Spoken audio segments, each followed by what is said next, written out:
Hello friends, welcome to PM classes. अपने previous video में मैंने डिस्कस किया था what is production function, cost of production, revenue और प्रॉफिट के बारे में। आज के अपने इस वीडियो में मैं डिस्कस करूंगा what is total product, average product and marginal product. But before discussing this topic I want to discuss about another topic which is what is long run and what is short run in terms of economics, because there is a different meaning of long run and short run in the economics. Economics में long run और short run किसी time period से related नहीं है, बल्कि वह time period जिसमें सभी फैक्टर्स वेरिएबल होते हैं वो हमारा लॉन्ग रन कहलाता है। All factors are variable. सभी फैक्टर्स के वेरिएबल होने का मतलब है कि हम किसी भी कमोडिटी का प्रोडक्शन करने के लिए जिस फैक्टर्स का यूज कर रहे हैं उन सभी को हम चेंज कर सकते हैं। तो वह टाइम पीरियड जिसमें सभी फैक्टर्स हमारे वेरिएबल होते हैं, जिसमें सभी फैक्टर्स को चेंज किया जा सकता है, वो हमारा लॉन्ग रन कहलाता है। और शॉर्ट रन वह पीरियड होता है जिसमें हम कम से कम हमारा एक फैक्टर जो होता है वो फिक्स होता है, at least one factor is fixed, उसे हम शॉर्ट रन कहते हैं। लॉन्ग रन में हम सभी फैक्टर्स को चेंज कर सकते हैं, लेकिन शॉर्ट रन में हमारा कम से कम एक फैक्टर फिक्स रहता है। तो हमने देखा लॉन्ग रन और शॉर्ट रन को। अब हम डिस्कस करेंगे अपने main topic total product, average product and marginal product को। हम यहाँ पर शॉर्ट रन के बारे में बात कर रहे हैं। शॉर्ट रन के बारे में बात करने से एक चीज़ तो क्लियर है कि हमारा यहाँ पर जो एक फैक्टर है वो फिक्स रहेगा। सपोज़ हम यहाँ पर दो फैक्टर्स का यूज़ कर रहे हैं, लेबर एंड कैपिटल। लेबर जो है हमारा वो है वेरिएबल फैक्टर। वेरिएबल फैक्टर होने का मतलब है कि हम लेबर को इंक्रीज़ या डिक्रीज़ कर सकते हैं, लेकिन जो हमारा कैपिटल है वो हमारा फिक्स्ड फैक्टर है, इसको हम इंक्रीज़ या फिर डिक्रीज़ नहीं कर सकते हैं। अब आइए हम सबसे पहले देखते हैं व्हाट इज़ टोटल प्रोडक्ट। हम किसी भी कमोडिटी का प्रोडक्शन करने के लिए हमारे पास जो फिक्स्ड फैक्टर है वो तो फिक्स है, कांस्टेंट है, डिसाइडेड है कि इतने यूनिट रहेंगे, लेकिन हमारा वेरिएबल फैक्टर बदलता रहता है। तो different unit of variable factor का यूज करके हम जो प्रोडक्शन करते हैं उन सभी का जो हमारा सम अप होता है, उन सभी का जो हमारा टोटल होता है वो हमारा कहलाता है टोटल प्रोडक्ट। तो basically total product is the sum of total production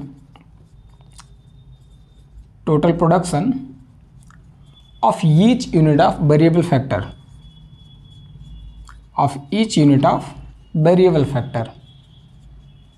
used in the production process। Production process में सभी वेरिएबल फैक्टर के यूज करने से जो हमारा प्रोडक्शन होता है उन सभी का हमारा जो टोटल है वो हमारा कहलाता है टोटल प्रोडक्ट। अगर हम टोटल प्रोडक्ट के थ्रू एवरेज प्रोडक्ट को डिफाइन करने का प्रयास करें, एपी, तो हमारा एवरेज प्रोडक्ट बेसिकली होता है पर यूनिट आउटपुट। किसी भी चीज़ का एवरेज होता है पर यूनिट आउटपुट। तो average product is the per unit output of variable factor. हम यहाँ वेरिएबल फैक्टर की बात इसलिए कर रहे हैं क्योंकि जो हमारा फिक्स्ड फैक्टर है वो तो प्री डिसाइडेड है, लेकिन हमारा जो वेरिएबल फैक्टर है वो वेरी कर रहा है।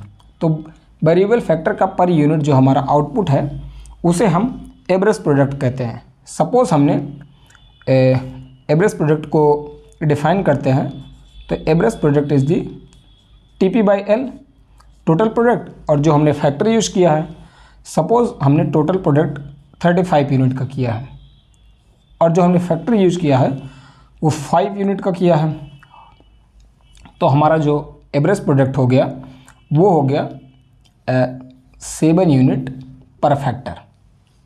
तो हमने देखा what is total product, what is average product. अब हम मार्जिनल प्रोडक्ट को समझने का प्रयास करेंगे। आप मार्जिनल प्रोडक्ट को इस तरह समझिए, जब हम मार्जिनल यूटिलिटी को डिस्कस कर रहे थे, अगर उसी ऑर्डर में हम मार्जिनल प्रोडक्ट को समझने का प्रयास करें तो वेरिएबल फैक्टर में एक यूनिट चेंज होने से हमारे जो टोटल प्रोडक्ट में चेंज होता है उसे हम मार्जिनल प्रोडक्ट कहते हैं। What is marginal product? Change in the total product due to change in the variable factor. Variable factor के एक यूनिट में चेंज होने से जो हमारा टोटल प्रोडक्ट में चेंज होता है उसे हम मार्जिनल प्रोडक्ट कहते हैं। अगर हम मार्जिनल प्रोडक्ट को डिफाइन करें तो टोटल प्रोडक्ट की n unit minus total product की n-1 यूनिट होगी। अगर इसी मार्जिनल प्रोडक्ट के थ्रू हम टोटल प्रोडक्ट की एक फॉर्मूला निकालने का प्रयास करें तो हमारा टोटल प्रोडक्ट होगा, वो होगा सिग्मा MP। चूँकि वेरिएबल फैक्टर में एक यूनिट चेंज जो हो रहा है उसकी वजह से जो टोटल प्रोडक्ट में चेंज हो रहा है वो मार्जिनल प्रोडक्ट है। तो अगर मार्जिनल प्रोडक्ट को हम सम अप कर देते हैं तो हमें टोटल प्रोडक्ट प्राप्त हो जाता है। तो हमने यहाँ पर डिस्कस किया long run, short run, total product, average product और मार्जिनल प्रोडक्ट को। आइए हम इसका एक एग्जांपल देखते हैं जिसके थ्रू हम इसे और आसानी से समझ सकते हैं। सपोज़ कीजिए जो हमारा वेरिएबल फैक्टर है वो लेबर है और लेबर हमारा 0 से 6 यूनिट तक वेरी करता है।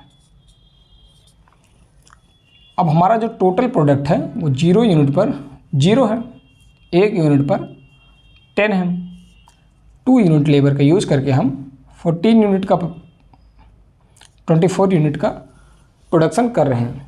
जब हम 3 यूनिट का यूज करते हैं तो 40, 4 यूनिट पर 50, 5th यूनिट पर 56, 6 यूनिट पर 57 जो हमारा टोटल प्रोडक्शन है वो है। अब हम इसके थ्रू मार्जिनल प्रोडक्ट को आसानी से निकाल सकते हैं। तो यहाँ पर हमारा मार्जिनल प्रोडक्ट तो 0 हो जाएगा, लेकिन इसके बीच का जो डिफरेंस है हमारा वो दूसरे यूनिट पर, फर्स्ट यूनिट पर जो हमारा मार्जिनल प्रोडक्ट है वो है 10, सेकेंड पर 14, थर्ड पर 40 एंड 24 के बीच का डिफरेंस 16। इसके बाद हमारा 10, 6 एंड 1 हमारा मार्जिनल प्रोडक्ट है।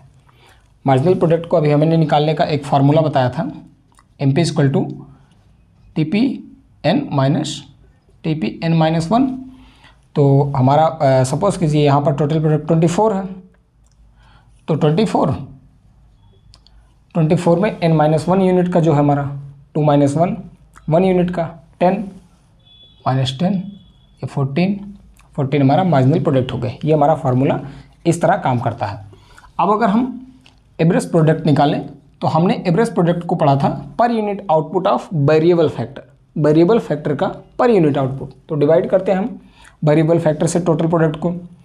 तो यहाँ हमारा 0, 10 is divided by 1, 10, 24 divided by 2, 12, 40 divided by 3, 13.33 infinite time, 50 divided by 4, 12 4 जा 48, 12.5, 56 divided by 5, 11 5 55 and 0.2, 11.2, 57 divided by 6, 6 9 जा 54.5। तो हमने देखा हमारा जो एवरेज प्रोडक्ट है वो है 0, 10, 12 इस तरह आगे है।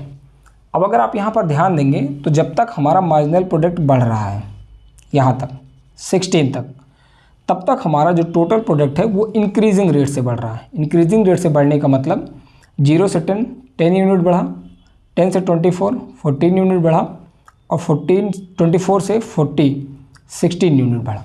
लेकिन जैसे ही हमारा मार्जिनल प्रोडक्ट 16 के बाद 10, 6, 1 घटने लगता है, उसके बाद हमारा टोटल प्रोडक्ट बढ़ तो रहा है लेकिन डिक्रीजिंग रेट से। अभी तक 16 बढ़ा था 24 और 40 के बीच में, लेकिन अब 10 हो गया, 6 हो गया, 1 हो गया। ऐसा क्यों हो रहा है इसे हम अपने नेक्स्ट वीडियो में डिस्कस करेंगे। अगर इससे रिलेटेड कोई भी क्वेश्चन हो तो आप कमेंट बॉक्स में पूछ सकते हैं। तब तक के लिए थैंक यू, धन्यवाद।